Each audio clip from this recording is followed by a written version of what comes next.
It can feel hard to plan for them. They often happen when we least expect them. I'm talking about emergencies, be it a sudden power outage, a severe storm. But there are ways to make sure you and your home are prepared when that unexpected, often dangerous situation arises. Joining me now to share more tips on this is Jason Small with the Canadian Red Cross. Jason, thanks for joining us. Good to speak with you. Thank you for having me. So emergencies, again, not something we love to prepare for, but we'd rather be safe than sorry. Starting off with something called a household plan. You say everyone should have one, an emergency plan. Yeah, what does that mean exactly? Right. So Canadian Red Cross, we believe every household should have an emergency plan. People can go to redcross.ca/ready. We have templates in a dozen languages to help people get started. And so that plan mainly lays out what the family would do in case of an emergency, maybe where you would go. Could be a relative outside of town, how you would get out of your community and out of your neighborhood, and different routes just in case something happens to one of your routes. So it looks at how you would take care of your pets. Whatever was necessary for your family, the plan can set that out so you're prepared, and then as a family, you practice that plan so that you're ready in case an emergency does happen.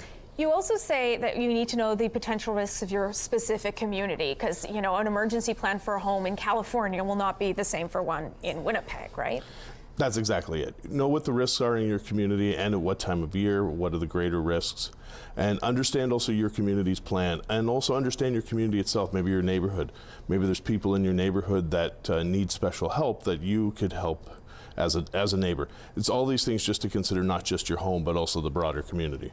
And I know with winter driving, we talk all the time about emergency vehicle kits. You should have one for your home as well, and you've brought an example. So show us what are some things we should have on hand. Perfect. So this is the emergency kit. The Red Cross does sell these, but we also have on our website at redcross.ca/ready a whole suggestion of how to put together your own kit. So I just have pulled out a couple of things here. One thing we have that to me is pretty crucial is the crank and solar operated flashlight and radio. Cool. And it's pretty important. You can also charge it when you're not in disaster time. Don't need a power source, obviously, exactly. Is the key point there. Yeah, and the whole point being it's good to have that also so you can keep up to date with what's going on. We have a personal first aid kit, always crucial. And then this is a collapsible water holder. Oh, wow. So yeah, the kit should have things like that, non-perishable food, and non-perishable food that your family will eat. Yeah, it's not the time to eat the freeze-dried spaghetti if no one's going to eat it, right? This kit has a rations pack. If you're not going to eat it, don't put it in. Also, if you're going to have cans, like a manual can opener, but also important documents for your family that you need to have. Maybe important medications for you, your children, your pets. Spare, from somebody like me, spare pair of glasses is great. So these are just some of these things to think about. And we have like a whole list of things to consider. Extra cash, maybe a battery charger that's solar powered for your phone. Just a lot of things to think about when you put it together, and then you have this kit, you have it somewhere very easily accessible, and the whole family knows where it is, and that's part of your plan, so that when an emergency happens and you don't have much time, you can just grab it and go. I was sort of in an emergency actually just a couple days ago. I got home and the heat wasn't working, and I realized I don't have a space heater, and all the things you think if you're living in a cold climate. So this is a great reminder.